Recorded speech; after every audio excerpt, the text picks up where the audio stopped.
ömrüm, ömrüm, ömrüm, ömrüm yedin, ömrümü çaldın, Allah cezanı verecek.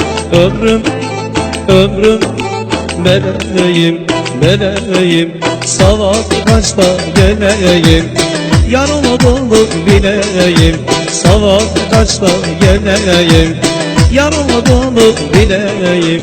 Anasını ormana, ormana, kızına da yorgana, yorgana, büyük kızını istemem, ufakta kızını ver bana.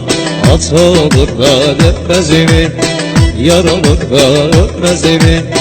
Yarın öptü yerlerde, gonca da güller bitmez mi?